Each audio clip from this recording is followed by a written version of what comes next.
It's the amazing Rico Brogna podcast with your host, Evan Roberts. Thank the baseball gods they didn't blow that game. We have seen way too many freaking blown games this year to have had that game, the game that just ended as we record this, Rico Brogna. It would have been too painful to lose that freaking baseball game. I mean, there has been so many brutal losses this season that as that ninth inning began and Edwin Diaz pitching in back-to-back games, going up against the heart of the San Diego order, I started to envision it. I started to envision how this game would end terribly, how we would just put this on the list. There's already a very long list of bad Met losses, how this one would join it. And even on the broadcast, even Gary Cohen is saying, they better win this game. Even Ron Darling is saying, boy, they can't lose this game. They represented, I think, how we all felt. This was one of those games when you have a 2-1 lead in the ninth inning and your bullpen had done an outstanding job protecting the lead that Sean Manaea gave them. You could not have Edwin Diaz blow this game. And let's all be honest. When Jurickson Profar, who somehow has had like this MVP caliber season, is battling Edwin Diaz into an 8-pitch at-bat and lines a single to center, and then his pinch runner, Azokar, steals second base on just a horrific throw by Francisco Alvarez. Honestly, did you think they were going to hold on? Even the optimistic Pete Hoffman. I like to say now we've got the Bopsy twins of confidence in Pete Hoffman and Tommy Lugauer, who are always out. We're good. We're fine. Here we come. And by the way, I don't hate positivity. I mean, I came into this season pretty positive. I think some of these brutal losses have beat the positivity out of me, but I got the Bopsy twins of positivity. Even they couldn't think after Diaz put the leadoff guy on that they were going to hold on and win this game, right? Yeah, I listen. When you put the leadoff run on, you get the pinch runner. All I'm thinking of is there it goes. We're gonna go to extra innings, and we'll find a way to win in extra innings. So it might not be here, but we'll get to extra innings and win. And that's all I'm talking about is find a way to win. And listen, Edwin Diaz overthrown a little bit, against Cronenworth, made me a little scared. But in the end, dude, listen. Prayer. There's power of prayer. I've never prayed so hard in my life this game. Look, I give Edwin Diaz a lot of credit. It was not easy. It was not perfect. I thought we saw some really good things from Edwin in that ninth inning. We saw the velocity trickle up to 100. We saw inconsistency with his slider and his love for his slider. But at the end of the day, he struck out Manny Machado in a monstrous spot with a runner on second and nobody out. And he fought back against Jake Cronenworth. And I know we don't love giving this guy credit, but sometimes even the guys who suck deserve a moment where you say, good job. Jeff McNeil, defensively at second base, made an outstanding play against Donovan Solano. It is what it is. Jeff McNeil is still awful offensively. He took a tiny 0 for 2 with a walk, but that was a huge defensive play. And look, it says a lot for Edwin Diaz because think about the way this season has rolled. He comes back from a catastrophic injury. He gets off to a pretty good start at closer, even if there are warning signs that maybe he's not the dominant guy he was 2 years ago.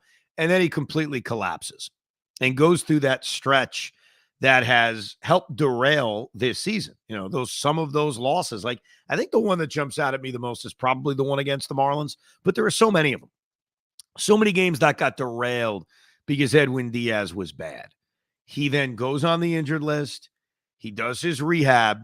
And upon coming back, you have Carlos Mendoza saying, you're the closer again. Even though you lost the job, even though we were going to kind of softly try to bring you back as the closer, think about what Carlos Mendoza did. Carlos Mendoza said, upon your return, you're the guy. He makes 2 appearances, the first one on Thursday night in a very big spot. I mean, granted, they're losing by a run, but you can't let the game slip away. And there's a chance it would have. And Edwin Diaz responds with a 1-2-3 inning. Credit him for that. Now he comes back the night after. Not that he threw that many pitches on Thursday, but he did throw 15 pitches. He comes back again looking for his first save in well over a month. You're doing it against the heart of a batting order and a pretty good one in San Diego. You're doing it with a 1-run lead, and you're doing it knowing what we all know, which is you can't lose this game. You can't lose this game for a myriad of reasons. You can't lose this game because, A, it's just a bad loss. You can't lose this game because it is San Diego. That is a team you are trailing.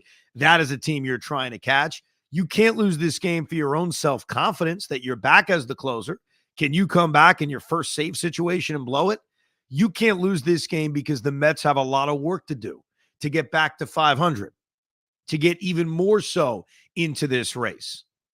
And you could feel it through the TV. I wasn't in the building, obviously, for this game, but you could feel that nervous tension that was in that building, especially after he gave up the base hit to Jurickson Profar. You could feel it, like that real nervousness, that raw feeling of being scared, especially then when he gives up the base hit and Ozokar steals second base. And that was a horrendous throw by Alvarez. I don't mean to kill the kid, but I mean, geez. Now, a good throw, he gets him. But Diaz showed the poise.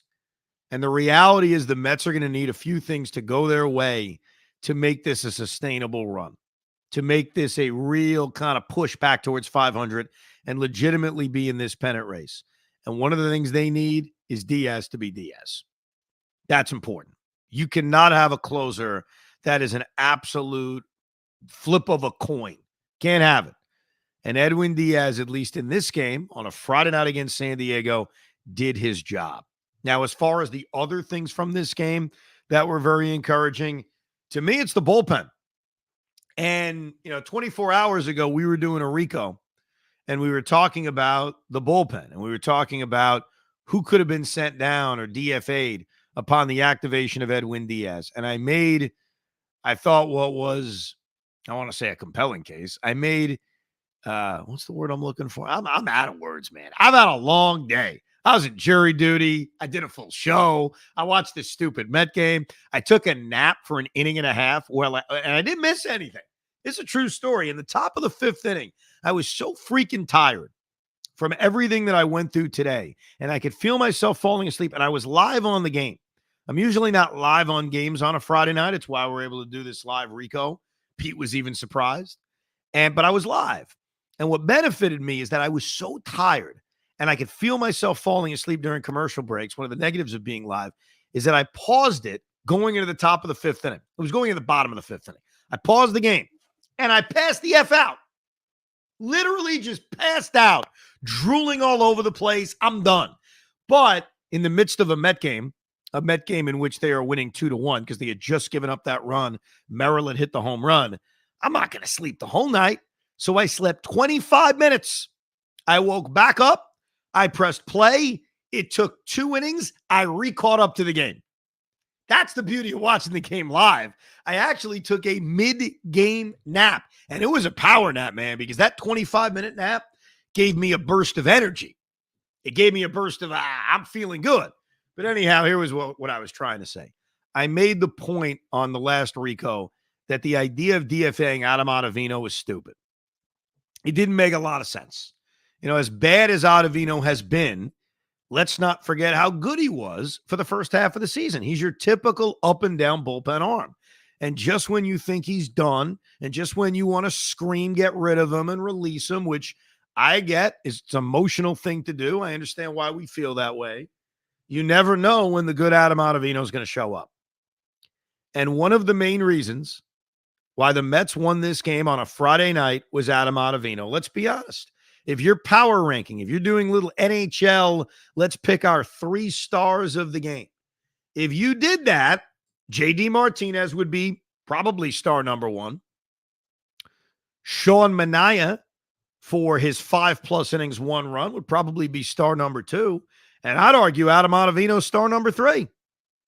Because Ottavino comes in the 6th inning with a runner on first base and nobody out, nursing a 2-1 lead. And think about it. How often are you going to Adam Ottavino that early in a game?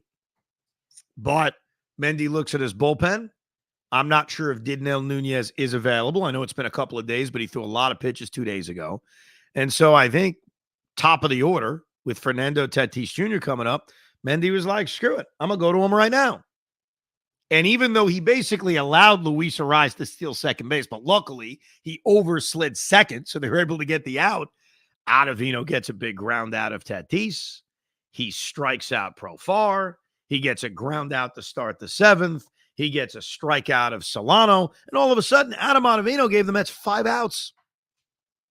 Despite how well Minaya pitched, he still told the Mets, you better get 12 outs out of your bullpen, which is a part of the negative of this team.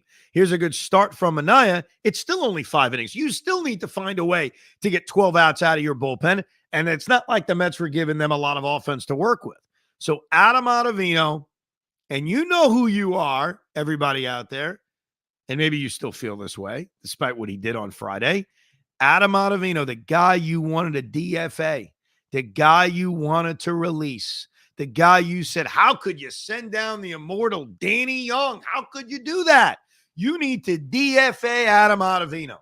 Well, on this night, only one night, I admit that, we got the good Adam Ottavino. And it was damn important. And here's one of the enigmas of this Met team moving forward. And it's been one of the enigmas of this season. This bullpen. Because for the first month of the year, the bullpen was a strength. Pound for pound, it was a strength. Edwin Diaz was pitching well. Adam Ottavino was automatic, throwing strike one to everybody. Reed Garrett was unhittable. Brooks Raley, before he got hurt, was dominant. Like, this bullpen was lights out. And then the bullpen started to struggle. Edwin Diaz obviously lost his closer's role, as we just talked about. Adam Ottavino started to struggle. Reed Garrett started to struggle. And so we have seen a very Jekyll and Hyde performance out of this pen. But you're seeing signs that it could turn around. A guy like Dednell Nunez, a guy like Sean Reed Foley, who came in and very easily pitched a 1-2-3/8 inning. Maybe Reed Garrett straightening himself out. Maybe Adam Ottavino straightening himself out. And that's going to be really, really important. Like, if you're trying to figure out what has to happen for this winning to continue, this bullpen needs to be good, because they don't get a lot of innings out of their starting pitching. Even on a night like tonight, where Minaya is really good, it's 5+ innings. That's what you're looking at. You're not getting that much more than that. So great effort by this Met bullpen. Everybody but Jake Diekman. But truthfully, even Jake Diekman, when he comes in and hits Cronenworth and walks Hae-Sung Kim, he still got Jackson Merrill out in a big spot. So at the end of the day, even though Diekman wasn't great, he made the big pitch when he needed to. Sean Reed Foley pitches a clean 1-2-3 inning. And then obviously we talked about what Edwin Diaz did. As far as this offense is concerned, we got a very quiet night from Francisco Lindor. You did get Brandon Nimmo getting on base 3 times, which was nice to see. You had an incredibly quiet night from Pete Alonso. But again, you get the big hit from JD Martinez. And this game, much like the previous game, is a reminder. It's not the amount of hits you get. It's when you get those base hits. And JD Martinez obviously got the big 2-run double. But Brandon Nimmo, a guy I was certainly critical on the last Rico, because his production's been way down. And I got a lot of emails. We could read a few of like defenses of Brandon Nimmo, passionate defenses of Brandon Nimmo. Look, here's the deal. I like Brandon Nimmo. It's not about ripping him. It's not about hating him. It's about calling out that his lack of production over the last few weeks has been a big problem. And one of the things that's always cited to defend Brandon is his OPS. Look, OPS, while it's my favorite stat, and I do look at it as the most important stat, it can be misleading sometimes. It can. I don't think anybody who watches the Mets could honestly look at Brandon Nimmo, and despite what his weighted runs created numbers say, or his OPS says, could actually say he's had a good productive season. He is not. But that's not my point. My point is not to rip Brandon Nimmo again. It's to give him a lot of credit. Because after Jeff McNeil drew that 1-out walk and Lindor just missed one in the 3rd inning, just missed one and hit one to the warning track, Brandon Nimmo got a big base hit that kept the inning going. And that set up the JD Martinez 2-run double. Doesn't happen without Brandon Nimmo. But that was it. I mean, JD, it's the 2-run double, and that's it. I mean, the offense did absolutely nothing, and they didn't have that many opportunities. They got a 1-out walk by Tyrone Taylor in the 4th inning. He got caught trying to steal. They got a leadoff hit batsman by Brandon Nimmo, quickly erased when JD grounded into a double play. They had a runner on with one out in the seventh that went nowhere. Mark Vientos had a very, very quiet day. And they had the opportunity in the eighth, but Pete Alonso tapped it back to the mound with 2 on and 2 out. It was just a very, very quiet offensive night, but they won anyway. So despite the fact that the last 2 games have been insanely quiet offensive games, the Mets are able to at least overcome it. And here's where we are now.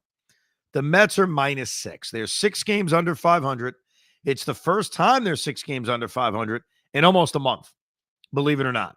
The last time this team was 6 games under 500 or better, you got to go back to that Cleveland series where they got swept as they were hitting the rock bottom moment that they eventually faced against the LA Dodgers. And then you had Jorge Lopez and you had the team meeting. Look, there is no question. What this turns into, I don't know. But there is no question that getting swept by LA, having Jorge throw his glove, having that whole incident with what he said and what he meant, but more importantly than all that, the team meeting has been a line of demarcation for this team. The numbers are the numbers. They are now 9-4, which is a nice run. It's a nice run. They're 9-4 since the team meeting. Now, I would tell you that every good team will have its stretch of games where they play like crap. But I would also say that every bad team will have their stretch of games where they play well. So what the Mets need to answer over the next couple of weeks, and it continues against the Padres on Saturday afternoon, is this simply a bad team that's going through a good stretch of games? Or is this a team turning their season around? That's the ultimate question. Because bad teams will have stretches where they win 9 out of 13. That's the dead honest truth. Or is this the beginning of something they can sustain? And that's the hope. Look, they've got it right in front of them against a team like San Diego. The one thing no one should be worried about is the math. The math is not a concern. The amount of teams ahead of the Mets is not a concern. If you win your games and you continue to win series and you get back to 500 and they're slowly chugging their way back, then trust me, you'll catch those teams. That's not a problem. Whenever I hear people cite that, it's like, come on. You're not burying the Mets because there's 6 teams in front of them. If you want to bury the Mets, it's because you don't think they're good. It's because you don't think they're going to be able to chug their way back to 500. That is far different than the math being a problem. The math is not a problem. They're in this race. Now they have to continue to win. And luckily, on a Friday night against the San Diego Padres with Sean Manaea on the mound and Edwin Diaz giving us a mini scare, this Met team was able to win. So do you believe? I think in the moments after this game, I feel good. I'm going to put my head down on the pillow tonight, and I'm going to dream the impossible dream. With that said, go in tomorrow against San Diego, win this series, split the next 2 games, and then move on to the Texas Rangers. We will give you another Rico Brogna, a full Rico Brogna, after this series is over on Father's Day. Give us a few hours because we are dads. We need to celebrate. So figure you will get your Rico Brogna at some point Sunday night of Father's Day. But thank you very much for listening and downloading this very special instant reaction. We didn't blow it edition of Rico Brogna. We hope you enjoyed this episode of the Rico Brogna podcast. It's amazing. We hope you enjoyed this episode of the Rico Brogna podcast. It's amazing, isn't it? Make sure you download it now to keep it on you at all times.